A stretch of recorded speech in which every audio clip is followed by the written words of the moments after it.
Bienvenidos a una edición más de Entre Líneas, la persona detrás del personaje. Y hoy, alguien descollante, la señora Estela Maris Folguerá de Sotile, con nosotros en todo el programa. Quédate ahí, no te muevas, que ya comenzamos. Recorrimos juntos el camino de la emoción, descubriendo al ser humano detrás de cada personalidad que hemos entrevistado en este programa, sorprendiéndonos entre risas y lágrimas con sus historias de vida, bajo esa mirada diferente que solo tiene Entre Líneas, la persona detrás del personaje. Bienvenidos a esta nueva edición. No te muevas, quédate ahí prendido, que comienza ahora.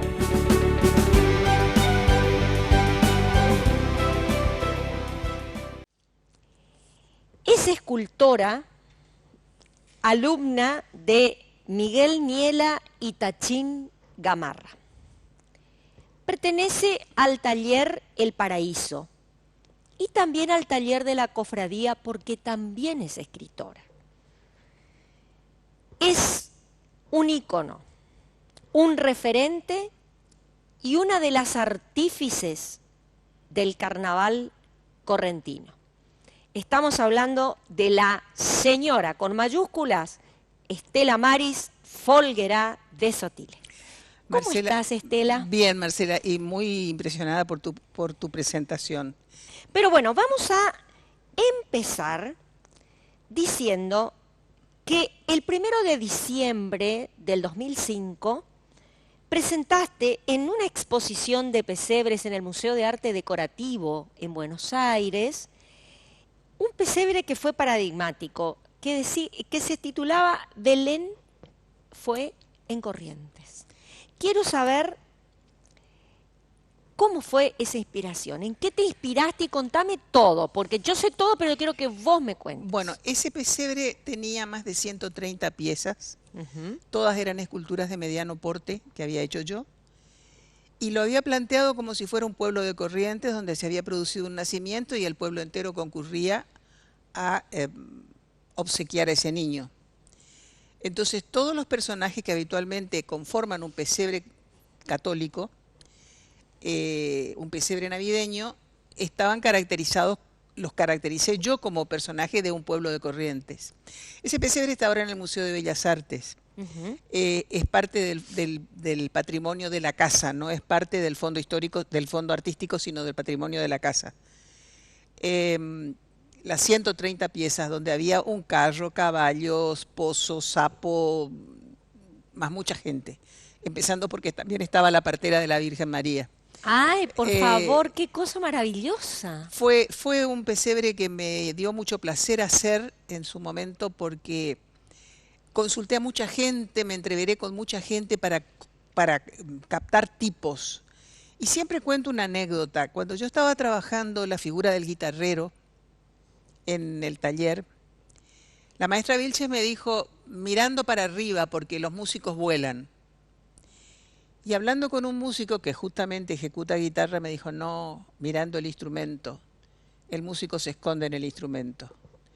Y entonces yo le bajé la cabeza al guitarrero y se la puse en el instrumento como me dijo el músico. Es que es así.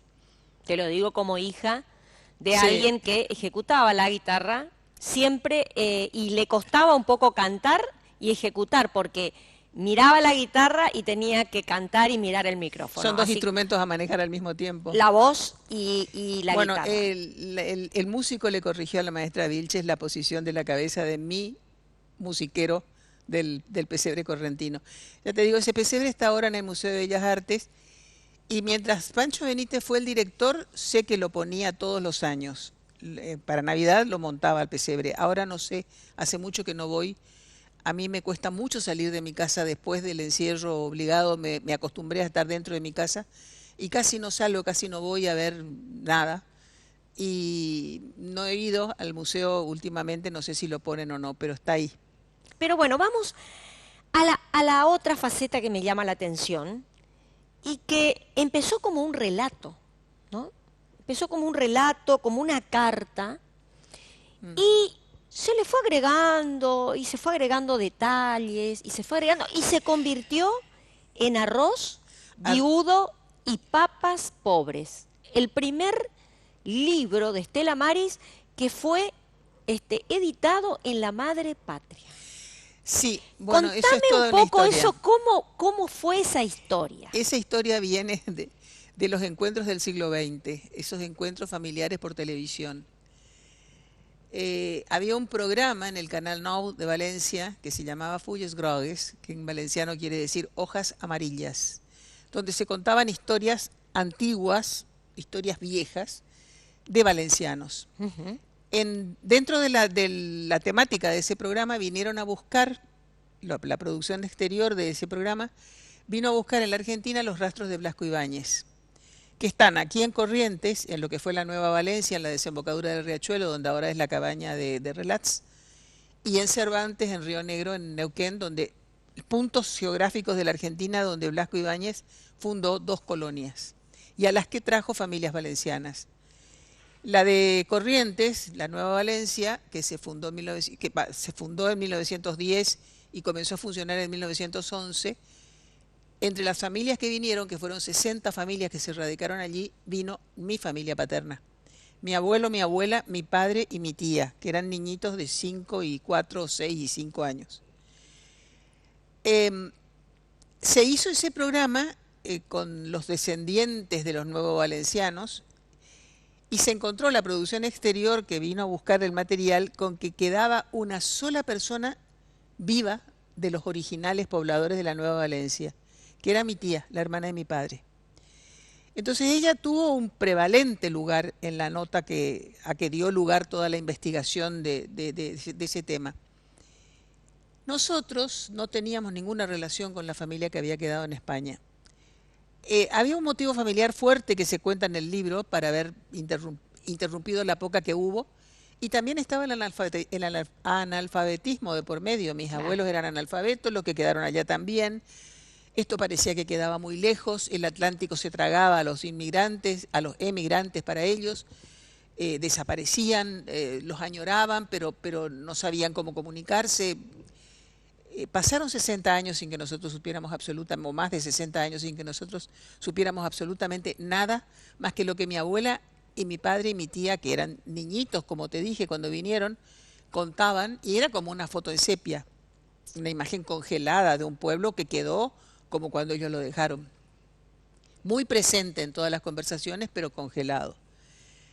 Ese programa se vio en el pueblo y la redescubrieron a mi tía y establecieron los lazos, los vínculos familiares, y me descubrieron a mí y se contactaron conmigo. Bueno, al final yo fui al pueblo, conocí a mi familia paterna, que es toda una experiencia la de volver a un lugar del que vos oíste hablar toda tu vida y encontrarte con un montón de cosas que tienen que ver con tu origen y que reconoces dentro de vos y que no sabías que estaban o que no las tenías conscientes.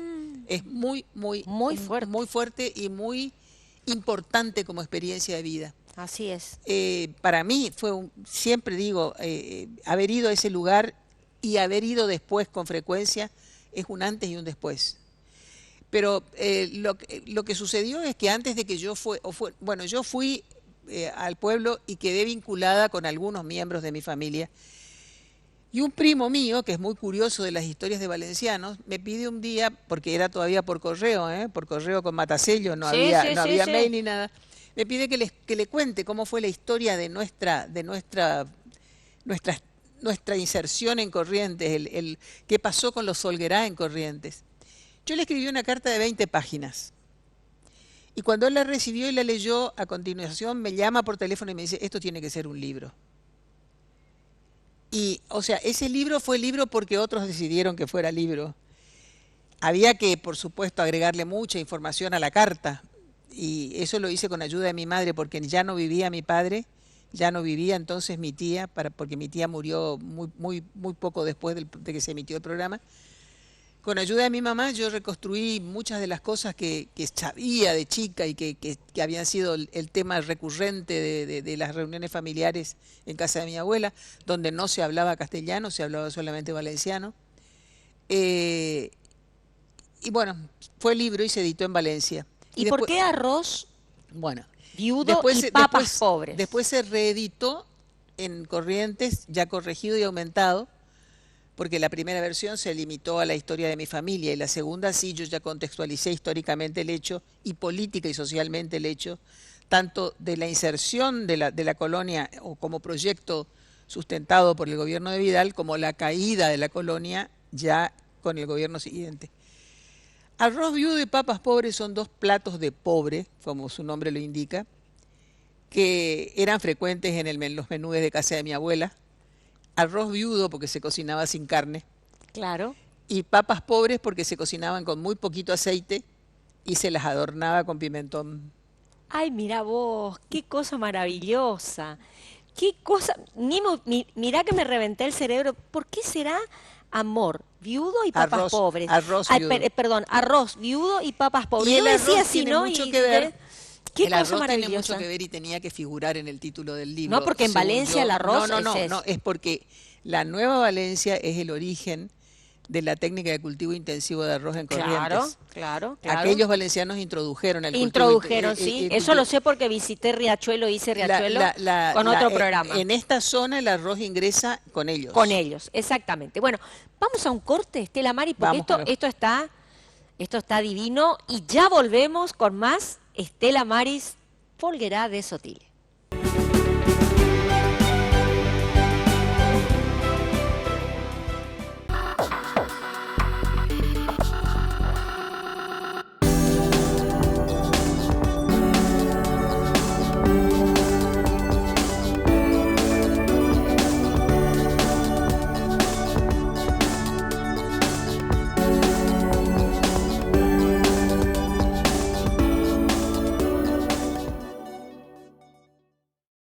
Este Día de la Madre, regálale a mamá lo mejor con esta promo del Banco de los Correntinos. Del 9 al 15 de octubre, pagando con tus tarjetas Visa y Mastercard, 40% de descuento y hasta 3 cuotas sin interés, con tope de reintegro de 4.000 pesos. Pero hay más. Con tu tarjeta Bonita tenés un 50% de descuento y hasta 6 cuotas sin interés. Con tope de reintegro de 5.000 pesos. Conocé las bases, condiciones y comercios adheridos en www.promosdelbanco.com. ¿Te lo vas a perder? Banco, el Banco de Corrientes. Advertimos la gravedad de la pandemia a tiempo. Construimos un hospital de campaña de 1.000 camas, 300 de terapia intensiva equipadas con respiradores y la más moderna tecnología. Hisopamos y aislamos. Utilizamos un sistema de fases inteligentes. Concentramos la atención COVID para que los otros hospitales y clínicas pudieran seguir funcionando normalmente. Ya estamos vacunando a los mayores de 18 años y nuestra economía siguió funcionando al 95%.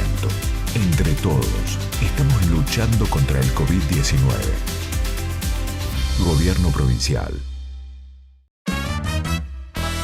Desayuno, almuerzo y cena, un full shop y resto bar, combustibles, lubricantes, atención preferencial, energía positiva, todo eso y mucho más. Pacheco lo acompaña.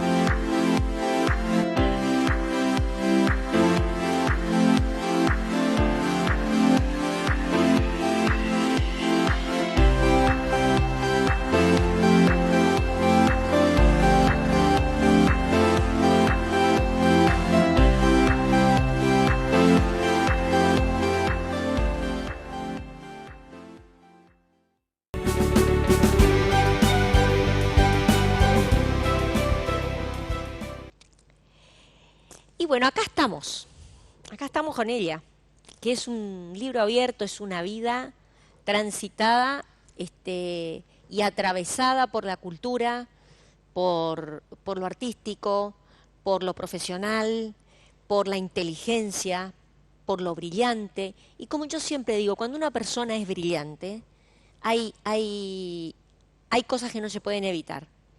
No se pueden evitar que a una la amen y no se puede evitar que haya otros que no la amen tanto.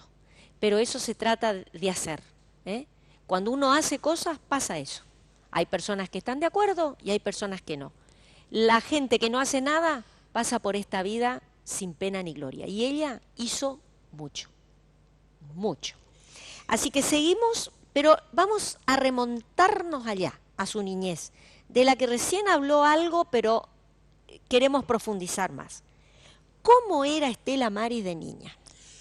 Yo era muy traviesa, bastante insoportable al decir de mi mamá. Era la tercera en orden cronológico de nacimientos, pero la segunda mujer, lo cual me daba mucha libertad, mucha libertad. Yo contradigo todo lo que dice la psicología respecto de la conflictividad del medio. Yo no tenía la conflictividad del medio, a mí el estar en el medio me dio mucha libertad. Para hacer las cosas bien y para hacer las cosas mal, porque me empeñaba en hacer las cosas mal. Ponía especial esmero en estar siempre en peligro, en estar siempre... Con esa adrenalina, ¿no? no sé si era adrenalina o era intrepidez inconsciente, no lo tengo elaborado. Lo que sí sé es que mi mamá decía que era insoportable y que yo siempre estaba en peligro, también lo sé, y que era muy torpe en ese... Nunca tuve ductilidad con el cuerpo, es Claro. decir, mucha habilidad manual, Sí. mucha habilidad manual de hacer cualquier cosa con cualquier cosa, de pensar cómo puedo hacer tal cosa e imaginarme cómo la podía resolver y resolverlo. Pero el resto de mi cuerpo no dio ni para el deporte, no dio para la danza, no dio para bailar, no dio. Idem, idem. Tal vez Así por tal eso, cual era tal vez yo. por eso era torpe, tal vez por eso era torpe. Era conocido el comentario en casa de mis abuelos y en mi casa, que mis hermanos mayores, siendo muy chicos, jugaban en el suelo con sus juguetitos, con sus cosas, y yo, que apenas había empezado a caminar, pero ya había empezado a romper cosas, pasaba por el medio y se notaba que había pasado por el medio porque quedaba todo desparramado, todo fuera de sitio. Eso me valió un sobrenombre, porque como yo nací en el 43, me valió el sobrenombre de Atómica, porque era como haber pasado. Y yo me decía a mí misma Atónquima, que suele ser un seudónimo que a veces uso, el de Atónquima. Ah, no me diga. Sí, Ay, era chueca, muy chueca, tal vez eso hacía que fuera más torpe, muy chueca, Ay, me encanta su descripción. y hablaba sola. Sigo hablando sola. Claro, claro. Sí, sí. Bueno, confieso, yo también, y por la calle encima. Y A después la veces me gente pasa pasa también, sí. y me mira y yo digo, ay, me doy cuenta que estoy hablando sola. Y me da vergüenza, claro, porque yo me hablo y me contesto, me Sí, hablo y me no, contesto. La yo- gente lo sabe, la gente yo lo ahora sabe. tal vez lo que hablo sola son pensamientos en voz alta, pero cuando era Claro. chica era todo imaginativo. Todo imaginación, Por eso siempre ¿no? que me preguntan cuándo comenzaste a escribir, digo antes de saber escribir, Exacto. porque yo inventaba historias antes de saber escribir. Acá. Yo me rodeaba de personajes y los hacía jugar, historias que yo inventaba, le cambiaba al final a las películas también, las También. contaba de otro modo, las películas. Íbamos mucho al cine con mis hermanos, Claro. los cines quedaban cerca de casa, Claro. y se usaba entonces ir a la matiné, que era de Por siesta. supuesto. Y- En mi época también, ¿eh? Yo iba bueno, mucho al yo creo- Rex, al Colón y Sí, al... las matinés nos tenían de frecuentes asistentes. Asiduas. Y yo les cambiaba el final, contaba la película de otro modo de como la había visto, por ejemplo. Esa era una cosa que hacía. Por eso digo siempre que yo comencé a ser narradora antes de saber escribir. Mira vos. Y Mira, después escribí mucho, durante mucho tiempo escribí sin mostrar lo que escribía, por eso eso que te hablé antes de mi autocrítica paralizante, que fue algo que me ayudó a vencer el taller. El taller, El ¿no? concurrir yo soy carne de taller, a mí el taller me gusta, me activa, me da disparadores, me da ganas de escribir, el escribir con grupos de gente talentosa como era la de ese taller, gente talentosa y despiadada. Y al principio me costó aceptar Claro, las críticas. y me costó berrinches y me costó atufamientos y ofendimientos, pero después me di cuenta de que la crítica es enseñanza. Claro. Y ahora la busco. La crítica constructiva, ¿eh? Claro, Vamos pero a- es la que se hace en taller, porque aunque Claro. vos estés criticando duramente lo que acabas de oír escrito por otro, lo estás haciendo con la intención de que el otro es- mejore. mejore o por lo menos hacerle ver qué lectura se puede dar o no dar a lo que escribió, que puede no ser la intención que se tuvo al elegir las palabras o la manera de decirlo. Totalmente. Aunque todas las lecturas son válidas y en eso yo me baso cuando pienso en mis posibles lectores. Muchas veces me preguntan si yo escribo pensando en el lector. Sí, claro que escribo pensando en el lector, pero no escribo pensando en un solo lector porque no sé quién es mi lector. Claro. Yo no lo conozco y él no me conoce a mí. Claro. Y aunque él crea que yo escribo siempre cosas que me pasaron, no es así. No es así. Pero él puede hacer su propia historia con lo que yo escribo. Y yo tengo que O hacerse carne de tu propia historia. Sí, no, y yo tengo que darle elementos como para que él haga su propia historia, que él tenga participación en la lectura. Mi pacto con él es no darle todo hecho, sino que él tenga su propio, que tenga aire, que respire en la historia. Exactamente. ¿Pero te gustaban las matemáticas en la Me escuela? Me encantaba la matemática. Pero qué cosa ¿sabes contradictoria a qué veces pasa, en Marcela? lo que tenemos una beta artística, ¿no? A mí me gusta todo. Yo también amaba la A mí matemática. me gusta todo, a mí me gusta estudiar. Claro. Yo soy estudiante para siempre, no me interesa recibirme de nada. Yo para escribir una historia estudio, para hablar de algo estudio. No sé improvisar, no manejo la dialéctica de la improvisación como para hablar de lo que no sé, así que tengo que estudiar. Pero además me gusta la matemática, me gustaba la biología, me gustaba, por supuesto, la literatura con pasión, me gustó estudiar economía. Eso te estaba por preguntar. ¿Te gustó estudiar ciencias económicas? Cualquier cantidad me gustó. ¿No influyeron tus padres en esa decisión? No, en absoluto, al contrario. Yo iba a estudiar medicina. Ajá. Pero era mi época de ingresar a la Facultad de Medicina, el cursillo era obligatorio con examen eliminatorio y yo tuve hepatitis y no pude cursar el preparatorio el periodo obligatorio de preparación. Entonces, medio que por inercia dije, bueno, me voy al Chaco junto con todos los demás. Porque porque todos los que salían de la comercio... Mi hermana mayor ya estaba cursando Ciencias Económicas y muchos de mis compañeros de promoción ya estaban embalados en que iban a hacer Ciencias Económicas. Y bueno, allá fuimos, a Ciencias Económicas. Allá fueron. Y a mí me encantó estudiar contabilidad, estudiar organización del comercio, estudiar organización de empresas, estudiar economía, matemática, todas las matemáticas, los derechos, todos los derechos. Me gustó. A mí me gusta todo, no tengo... ¿Te gusta saber? Saber, digamos. Sí, no sé si es saber, porque tampoco puedo abarcar todo, y eso también te hace que no seas especialista en nada, ¿no? Porque consultás acá, consultás allá según las demandas del día, pero no sos especialista en nada. Lo que sí me despierta curiosidad, todo. Todo. Y eso está muy bien, porque la curiosidad es... ¿Sabés qué me encantó? Porque mi hermana mayor, por ejemplo, con la que yo llegué a cursar algunas materias de la carrera, ella tenía mucha facilidad para la matemática y se llevaba mal con las materias humanísticas. Claro. Le costó enormemente absorber filosofía. Ah, ni me cuentes, a mí también. Me encantó, a mí me encantó. También. Yo me zambullí en la filosofía y no salí nunca más. Ay, qué suerte tuviste, porque lo que fue filosofía y sociología para mí fueron dos partos que tuve. No, yo me zambullí allí y no salí nunca más. Pero qué guay, eso es excelente. Por eso te digo, no soy especialista en nada. No, sos especialista en todo. Digamos que como un almacén de ramos generales funciona la cosa. No es así. ¿Vamos a otro corte, Estela? Vamos. Porque tenemos una hora con Estela Maris, ¿eh? Tenemos todo el programa con la señora Estela Maris Folguerá. Son 79 años, Sotil, Marcela. Y lo vamos a tratar de resumir, un poco, porque encima fueron prolíficos, o sea que es terrible, da para 2 o 3 programas. Ya volvemos, gracias.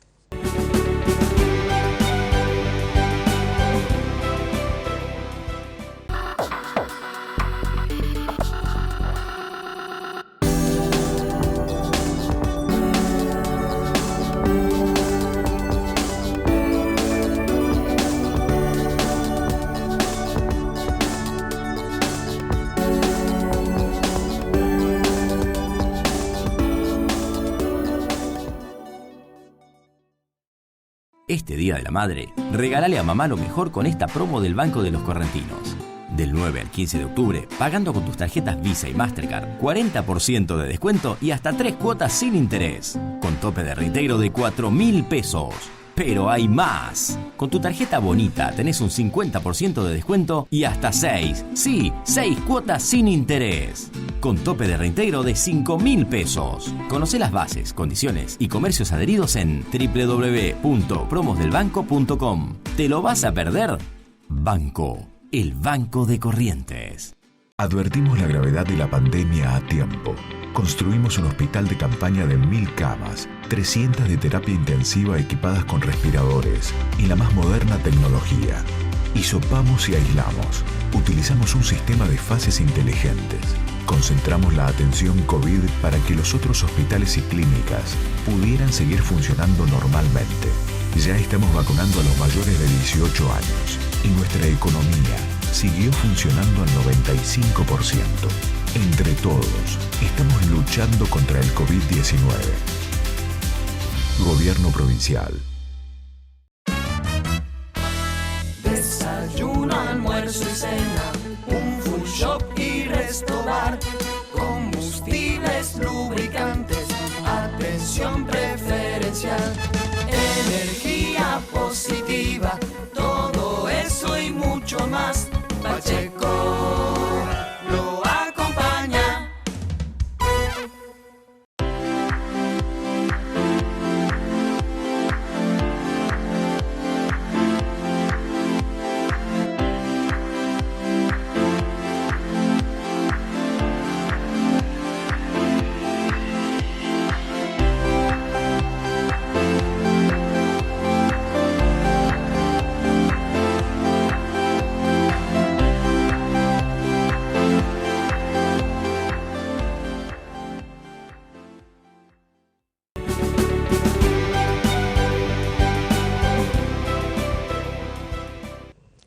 Volvemos con la señora Estela Maris Folguerá de Sotil. Quiero saber, Estela, si en el transcurso de tu vida los amigos tuvieron importancia para vos. ¿Qué importancia le das a la amistad Mucha. y a los amigos? Verdaderos, ¿no? Mucha, y así como tengo la enorme fortuna de tener ahora pocos pero buenos, también tuve muchas desilusiones en la vida. Tuve muchas desilusiones en la vida. ¿Quién no? Hubo una época en que había estado yo rodeada de Judas y de Pilatos y no sabía. Me defraudó, me hirió, me lastimó, pero bueno, son aprendizajes. Son aprendizajes. Y uno aprende además a que hay gente que está para siempre, que está para siempre. Conservamos con mis hermanas las amigas de la infancia, con las que no nos vemos todo lo que quisiéramos, pero sabemos que están, que son 3 o 4 firmes, y algunos pocos de la edad adulta, porque también es cierto que se mantiene el afecto, pero a veces no tanto el vínculo o la frecuencia de trato, porque las actividades diversas te separan. Que no se pueda. Y Exactamente. ahora hay otro elemento que también separa, lamentablemente, porque uno en defensa propia se guarda, que es la ideología, que también separa de los amigos. Pero, Sí, es una grieta. pero Terrible. bueno, los amigos que son amigos están. Sí, totalmente. Están. En las buenas manos. Tenemos una sorpresa para vos. Hay una canción de Marilina Ross que dice: los hijos que de mi cuerpo faltaron me han ido apareciendo por ahí. No siguen mi ADN ni heredaron mi nariz, pero sé que tendrán algo de mí. Somos muchos los hijos de Estela que caminamos por esta ciudad. Y esto califica para Mingo también, porque son ellos los que nos enseñaron a querer a nuestra comparsa, a trabajar para nuestra comparsa, a hacer todo apasionadamente, y hasta pasamos juntos tantas vacaciones de verano. Pero bueno, a diferencia de mi madre, Estela me tuvo que parir muchas veces, con mis caprichos, con mis desplantes, y lo peor de todo es que casi siempre tenía razón, solo casi siempre. Hablar de Estela es hablar del carnaval para mí, pero yo sé que ella no lo quiere hacer. Lo que no va a poder evitar es que ella sea parte de mi anecdotario cada vez que me inviten a mí a hablar de carnaval, porque Estela está en mi historia, está en mi vida, y está en mi corazón. Te quiero, Estela. Uy, qué golpe fuerte. Hasta para mí, ¿eh? Sí. Porque lo fuerte. quiero mucho también a Pancho, a que Pancho. Pancho te haga una declaración como esta es... que Pancho que no hace nada gratis, que no regala nada, gratis afectivamente, quiero No, decir. sí, totalmente. Que no regala nada. Se entiende, Estela, se sí, entiende, se entiende. realmente... Y sobre todo en una cuestión que para mí es complicada. Y no quiero hablar, nosotros pero te vale, transmitimos la sorpresa tal cual la persona te la quiso hacer, nada más. Realmente le agradezco mucho a Pancho lo que dijo y cómo lo dijo. Es para mí muy, muy conmovedor lo que acaba de suceder. Y tocó un punto que parece inexplicable para mucha gente, que es mi reticencia a hablar del carnaval. Ujú. Realmente a veces me pasa que caigo en el tema y quedo mal con un montón de gente a la que me negué a atender con la que me negué a dar notas o reportajes o información porque se trataba de carnaval. Pero sucede que yo me desvinculé del carnaval por los Judas y los Pilatos que te dije antes, pero me desvinculé definitivamente y me desvinculé interiormente del carnaval. Está muy Lo bien que no eso. significa, que no significa borrar a muchas personas como Pancho, porque no digo que sean hijos míos como Pancho me atribuye, pero sí mucha gente a la que quiero y que sé que me quiere y que el carnaval no solo me dejó cosas malas, me dejó cosas muy buenas también. Te dejó estos afectos. Y Efectivamente. eso no tiene precio. Ahora tenemos otra sorpresa más. Hola Estela, soy Quique Acevedo. Te quería mandar un gran abrazo, un beso, que la estés pasando lindo.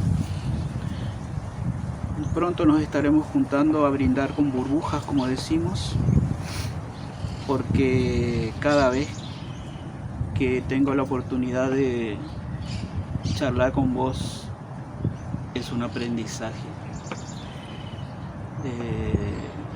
Sos una mujer muy indispensable. Te admiro un montón y te quiero mucho más. Te mando un beso grande. ¿Quién es? Contame. Quique Acevedo, un comparcero de Araverá, de esos de ley, y un amigazo. Un ¿Vos amigazo con los sabés que solíamos- alguien te diga sos indispensable? Bueno, Quique es un amigazo en muchos sentidos de la palabra, siempre está, como Pancho, que también siempre está. Con Quique y con un grupo de amigos nos juntábamos periódicamente en casa y decíamos siempre cuchillo, tenedor y burbujas, es lo único que necesitamos. Y entonces... Me imagino por qué. ese Me era el- imagino y ustedes también seguramente del Esos otro eran lado los- se están esos eran los imaginando. ingredientes de la reunión, De la- cuchillo, tenedor y burbujas. Y conversación. Y claro, y no, aprendizaje. y amanecíamos conversando. Eso A veces es lo más maravilloso yo era de la la única amistad. chica ahí. Todos varones y yo la única chica. Me solía pasar a menudo eso, de que en alguna actividad que desarrollara por alguna razón resultaba ser la única chica. Pero bueno, se dio así. Bueno, contanos, Estela, después de estas emociones tan lindas, ¿no? Porque esos son los hijos que te dejó el carnaval, ¿no? Sí. Son los hijos que te dio el carnaval y te dejó como tantas Los otras amigos, actividades. los amigos queridos que me dio el carnaval, gente joven con la que me encanta estar. A mí me gusta mucho estar con gente joven. En el carnaval lo hice, lo hago en la escritura. Me gusta estar con la gente joven. Me gusta ver lo que hace y cómo lo hacen. Sí, totalmente. Porque te renuevan completamente. Te refrescan la cabeza de es una como forma estar, extraordinaria. yo digo siempre es como tener el motor enchufado al surtidor. Totalmente, totalmente. Vamos a ir a una parte de tu historia que a mí me encantó. Tu abuelo, Pedro Crespo, Sí, el papá de tu mamá, sí, vino de Baracaldo, de Bilbao. sí. ¿Eh? Otra parte de España, ¿no? Baracaldo era entonces una ciudad próxima a Bilbao, ahora es prácticamente el conurbano de Bilbao, Exactamente. País Vasco. Exactamente. ¿Tenés una extraña mezcla de País Vasco y valenciano? Mira, yo tengo Mira, una extraña mezcla que en Europa no se hubiera dado. Claro. Es decir, tengo una mezcla de catalanes, de catalanes con valencianos. valencianos, vascos y franceses. O sea, imagínate Es eso. inestable la mezcla, ¿eh? Mejor no agitar, Me pero, encantó, sí, me sí, enca- sí, Es que yo cuando lo al- leí dije, valenciano, vasco, viste, una cosa Claro, impensada en España, pero acá sí, obviamente por mi se lado pudo dar. paterno soy valenciana químicamente pura, pero mi lado materno viene más mezclado, porque mi abuela materna descendía de catalanes y franceses, Claro. y mi abuelo era vasco. Bueno, contanos la historia de Pedro. Pedro Crespo fue un ícono de la cultura Sí. de Corrientes, ¿eh? Al Mi igual abuelo- después nos queda tu hermano, por Mi supuesto, abuelo Juan José. Pedro Crespo vino de su Baracaldo natal a los 19 años y se radicó en Curuzú, Cuatiá. Yo tengo que averiguar por qué, pero conjeturo que como en Curuzú, Cuatiá había una colonia vasca muy numerosa. Por eso, es que es así, en Curuzú y es una colonia vasca muy grande. habrá habido alguna llamada. El tema de mi abuelo era el servicio militar en África. Estaban en plena guerra del África y el servicio militar era de 6 años. Ujú. Entonces se vino a la Argentina y en Curuzú conoció a mi abuela. Él era músico, formado por grandes maestros en su lugar, en Bilbao. Fue alumno de Jesús Guridi, que es un músico muy reconocido a nivel mundial incluso. Mi abuelo tocaba el piano, mi abuelo era pianista. Conoció en Curuzú, Cuatiá, a mi abuela Emilia Fontbona, se casó con ella y en Curuzú nacieron mis tíos mi tío mayor, el hijo mayor de ellos, y mi mamá. Ujú.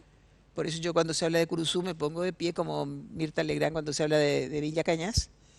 Pero lo convocó Josefina Conte poco tiempo después de Ahí nacida está. mi mamá para que organizara el área musical de la Academia De de la Bellas Academia de Artes. Bellas Artes, sí. Y entonces vinieron a Corrientes, mi abuela comenzó a trabajar en la docencia y mi abuelo en la docencia, en la enseñanza de la música a nivel privado y en la enseñanza de la música y en la dirección del área musical de la Academia de Bellas Artes que fundó Josefina Conte. Y aparte fundó la primera orquesta sinfónica En el año de 24 Corrientes. fundó la primera orquesta sinfónica de Corrientes que ensayaba en el patio de la Academia. Yo tengo una foto de esa orquesta sinfónica ensayando en el patio de la Academia.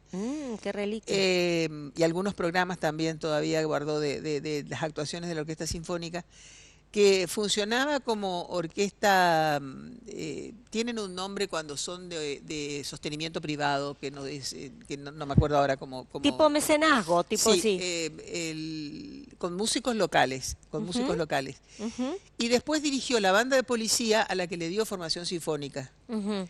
Y con la banda de policía en su formación sinfónica dio conciertos en el Teatro Vera y acompañaba las funciones de ballet de la Academia de Danzas Corrientes de Nitis y Yersa. Y al mismo tiempo, con la banda también, era frecuente que nosotros fuéramos a escucharlo en las retretas que había en Corrientes, en todos esos palcos que todavía hay en Sí, algunas plazas. sí. Creo que el de la Cruz todavía existe, y El el de de la la Plaza Cruz Mayo existe también. sí. Y en las pérgolas de Punta San Sebastián. Ay, qué Allí lindo. escuchábamos los conciertos de la banda. De la banda De la sinfónica. banda. Además, mi abuelo tuvo mucha participación en un movimiento artístico que fue muy importante en Corrientes, que se desarrolló en la sociedad española. Todo lo que es el salón de la planta baja de la sociedad española era un teatro, se llamaba el Teatro Cervantes. Era un teatro que tenía un escenario, tenía camarines, tenía equipamiento lumínico de la época, Así es. tenía palcos superiores, que lamentablemente todo eso se destruyó para construir el casino, que funcionó después en la planta alta. Ujú. Cuando el edificio era de una sola planta, eso era el Teatro Cervantes. En el Teatro Cervantes funcionaba en forma permanente tenía en forma permanente funcionamiento de teatro musical, sobre todo en hacer zarzuela. Y había Maravilloso. había buenos cantantes en Corrientes, Seguro. sin escuela, espontáneos, pero mi abuelo los apuntalaba en la dirección musical y en la dirección actoral los apuntalaba otro nuevo valenciano, Felipe Mogort. Allí participaba mi tía Rosa, la hermana de mi padre que te nombré antes, porque Sí. tenía muy buena voz, y participaba mucha gente de la colectividad española y otros que no eran españoles, pero a los que les gustaba lo que allí se hacía. Y se hacía teatro clásico y se hacía zarzuela. Pero qué maravilloso. Es Y que esto, después hubo, en el mismo teatro, Quedó varada en Corrientes por cuestiones que tuvieron que ver con el estallido de la Guerra Civil Española, una gran actriz catalana, Marta Grau. Y vivió en Corrientes durante unos años y le organizaron los españoles residentes en Corrientes una cátedra de declamación y poesía en la sociedad española para que pudiera sobrevivir, ya que estaba aquí varada. Y ahí concurrieron todos los hijos de los españoles, y de ahí era que mi mamá se sabía todo el repertorio de los clásicos españoles que se recitaban ella y mi papá en las sobremesas de mi casa. Qué hermosura, qué hermosura. Bueno, esto no podíamos dejar pasar porque es una historia, una parte de la historia de Estela y de Corrientes maravillosa. Vamos a un corte, el último, y ya volvemos con el cierre con Estela Maris Folguerá de Sotile. Nos queda re chico el programa.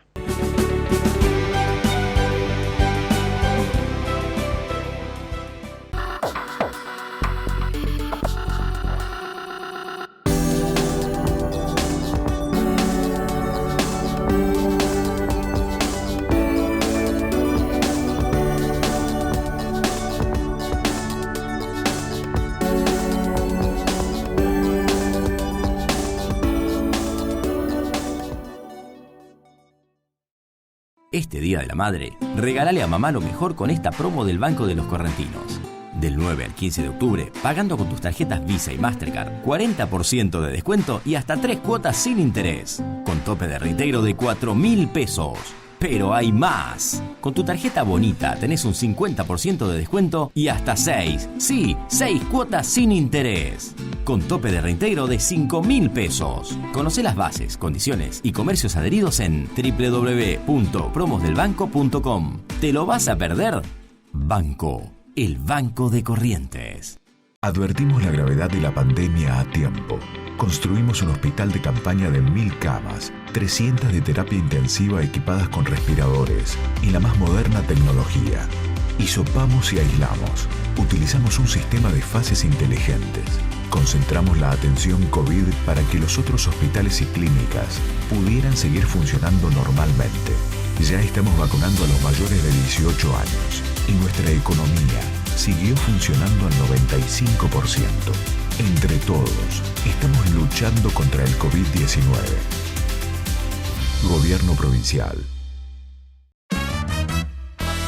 Desayuno, almuerzo y cena, un full shop y resto bar, combustibles, lubricantes, atención preferencial, energía positiva, todo eso y mucho más.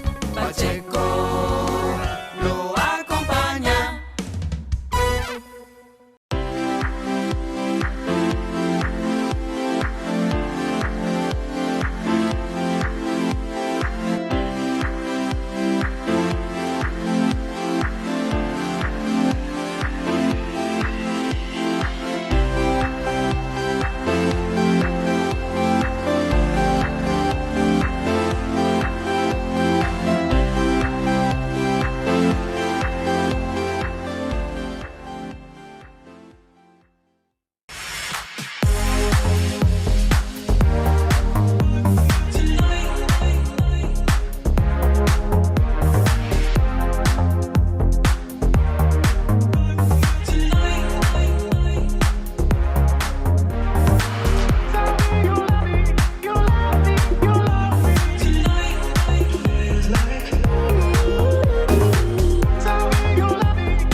Vinoteca La Bodega, cepas y sabores, bebidas, artículos regionales, delicatessen, todo para el asador y mucho más. Aceptamos todos los medios de pago.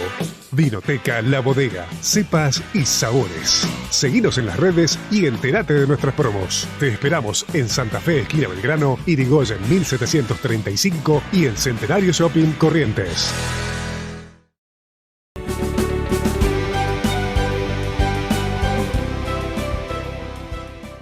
Volvemos con el último bloque, con Estela Maris. Como dije, el programa nos quedó chico, nos quedó corto, o como usted lo quiera decir. La verdad, esta es una mujer extraordinaria, este es un es un referente cultural importantísimo para nuestra provincia, con todo lo que sabe, con todo lo que hizo y también con la parte de su propia familia, de sus antecedentes, que han hecho mucho por nuestra cultura. Y nos falta una pata que es Juan José. Juan José, que te atravesó así, ¿no? Que fue una cosa que te atravesó literariamente, influyó un poquito en vos. Él era un... No en el sentido de influir en mi escritura, porque No, mi escritura es no. completamente diferente de la de él. Sí, No, en en el eso no. sentido, sí en el sentido de cómo yo leo su poesía Ahí y está. lo que a mí me pasa con su poesía. Juan José es un gran poeta, un enorme poeta, no solamente correntino, aunque siempre escribió sobre Corrientes, es un enorme poeta de la lengua castellana y lamentablemente los libros que publicó, que son 5, no circulan porque casi todos tienen ediciones complicadas en el sentido de que son editados en España o editados en Buenos Aires, aquí no se comercializan o no hay volúmenes. A mí me pasó que no sé por qué, de pronto tuve la necesidad de escribir sobre él y en el aislamiento de la pandemia, seguramente porque lo leí mucho en ese tiempo, me senté y escribí ese último libro mío que se llama Juan José Folguera, mi hermano poeta, donde yo hago mi lectura de su poesía vinculada a su biografía, pero de su biografía la que compartimos, la Claro. que yo conozco por lo que compartimos. Claro. Yo tengo escritos 10 libros, ese es el último, y en general siempre escribí ficción. Solo en 2 libros no hice ficción, en Arroz Viudo que mencionaste antes y en este que referimos ahora, porque tienen que ver con historias vividas. En ese libro, que es el último, como digo, ahí yo desdoblé mi participación en el libro porque soy la escritora, soy la voz narradora, soy la hermana del biografiado, soy la biógrafa, soy la lectora de la poesía y también soy protagonista porque estoy en las cosas que sucedieron. Claro. Es un libro diferente en ese sentido por los roles, que no son roles, sino todos los aspectos en los que Tuviste que estar... tuve que estar, pero al mismo tiempo mi propósito era que se contara él, o sea que mi voz también está bastante escondida. Claro. Tanto que el libro termina, no lo cierro yo como narradora, sino que lo cierra una carta de él a mi madre. Ay, qué hermosura. Y que en realidad es un ensayo sobre filosofía del arte, que tenía que ser publicado. Yo no sé si él hubiera querido que... Ahí yo cometí unas cuantas audacias con ese libro, porque publiqué inéditos. Y después que publiqué inéditos y que publiqué esa carta, dije, pero si él no publicó estos poemas, capaz que no habían pasado su control de calidad. Bueno, No importa. no le pregunté y los mandé. Por ya supuesto. está, ya está. Lo hecho está. Lo hecho está. Lo demás que he escrito es ficción y estoy embarcada en la ficción. Sigo metida Porque en eso. ese es tu métier, imaginar cosas y trasladarlas al papel, ¿no? A mí no me surge, yo no tengo inspiración eureka, digo siempre cuando hablo de la escritura, porque a mí no se me ocurre la idea genial, redonda, perfecta, que ya sale esta. No, es mucho trabajo escribir, sobre todo cuando vos te das cuenta que el asunto no es solamente divertirte escribiendo, sino tratar de escribir bien, porque te estás metiendo con la literatura. Exactamente. Entonces, no es, la palabra artista es muy grande, demasiado grande, y yo nunca, ni siquiera digo soy escritora, digo escribo. Bueno. Y hasta ahí llego. Y hasta ahí llegamos. Tenemos una sorpresa para vos. Hola, soy Candela Folguera, tengo 22 años y cuando me mudé a Corrientes conocí a una persona maravillosa porque era un emblema en esta nueva provincia con la que me encontraba y necesitaba conocerla. Y cuando me puse en contacto descubrí que era mi tía, era la prima de mi abuelo y descubrí admiración. Tengo una admiración muy grande por Estela, con la que comparto muchas cosas, tengo muchas cosas en común y siempre que la escucho, siempre que la leo, siento que tengo algo nuevo para aprender de ella, así que la idolatro totalmente. Candela es un descubrimiento reciente, porque estos son los Folguera de Murucuyá. Sí, pues. de tu zona. De mi zona, está Cuando- Cecilia, cuando bueno, volvemos al origen de la conversación, volvemos a arroz viudo y papas pobres. Cuando la colonia Nueva Valencia fracasa y se termina, los valencianos se dispersan. Y mi tío Francisco, primo de mi abuelo, primero se va a Misiones y después se estableció en Manantiales. Y ahí crió Claro. una numerosa, cuantiosa, abundante familia. Sí. Los De la Folguerá cual- son muchísimos. de la cual desciende, pero todos descienden de mi tío Francisco, todos Sí, son, sí, son sí, hijos sí. de mi tío Francisco. Y Candela desciende de mi tío Francisco. Sí, y vos sabés que yo te miro y me acuerdo de los rostros de los De los rostros Folguerá, Folguerá. de los otros Sí, Folguerá. porque yo cuando era más chica me parecía a mi madre, pero cuando me voy haciendo mayor me voy pareciendo cada vez más a mi padre. Así que sí, puede ser que encuentres... Y mira, yo no tengo identidad, porque por ahí la gente me dice, sos idéntica a tu papá. Y después el calco de tu mamá. Y digo, yo no tengo identidad, ¿viste? Soy, no sé, ni. Porque nadie me dice, sos Mira, parecida a vos. con que lo importante, lo No, difícil me parece para mí decirte- es un orgullo enorme, Sí, aclaro, ¿eh? sí, no. Aclaro. Yo tuve unos padres fantásticos Yo y también. que son parte de esa infancia feliz que te relaté antes, parte importantísima de esa infancia feliz, y sobre todo un pilar importantísimo en lo que los 4 hermanos somos en relación con la cuestión cultural. Claro. Mi padre venía de una familia de analfabetos, pero él fue un autodidacta y la biblioteca de mi padre es famosa y mi padre era así un tipo renacentista, leía todo. Era médico, pero leía todo y de literatura lo que le pidieras y de lo que le pidieras. Y en mi casa no habían temas tabú, no habían preguntas sin respuesta, no habían libros que no se pudiera abrir. De manera que no puedo sino estarles reconocidísima y más que agradecida por todo lo que nos supuesto. dieron, Por supuesto. todo lo inmaterial que nos dieron. Exacto, exacto, y eso. y la infancia protegida y cuidada que tuvimos. Por supuesto, eso es algo que yo Protegida no sé y si la cuidada- juventud de hoy lo protegida tiene, y pero cuidada nosotros de lo muchas tuvimos. maneras, de muchas maneras, porque sobre todo nos cuidaron de la tontería. Sí, exactamente. No es que nos hicieron solemnes. No. Fuimos gente normal, gente que hizo lo que había que hacer. Pero también Totalmente. nos hicieron muy racionales y muy pensadores y Sí. eso es de agradecer porque nos sirvió en la vida. Nos para- sirvió en la vida todo. para crecer y para sobrevivir, ¿no? En un mundo que es difícil. Son muy importantes en mi vida hasta hoy, mi padre y mi madre. Por supuesto, son tus bastiones. Estela, quiero cerrar este programa para que vos, es una pregunta que contestala como vos quieras. Quiero que me digas cómo ves el carnaval hoy como espectadora y como una de las referentes, una de las creadoras, ¿no?, del carnaval correntino, de una época de oro que hoy, digamos, transmutó, mutó. No sé si para bien, no sé si para mal, lo hablábamos antes del reportaje, pero mutó.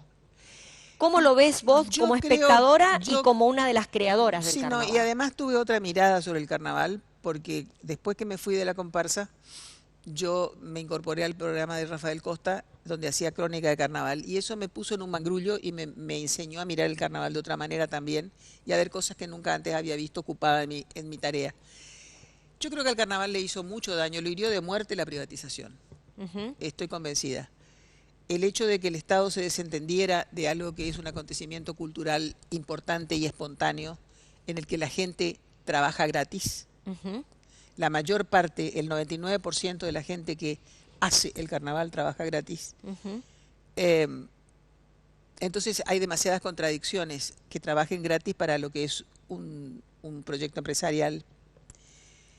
Y además el carnaval creció y se hizo lo que se hizo, lo que significó para esta provincia, mientras el Estado lo tomó a su cargo como un acontecimiento cultural dentro de la política cultural del Estado.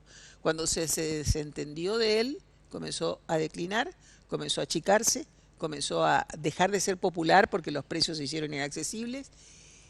Y creo que ese es un camino lentamente descendente, pero descendente al fin. Estela Mari, fue un honor tenerte.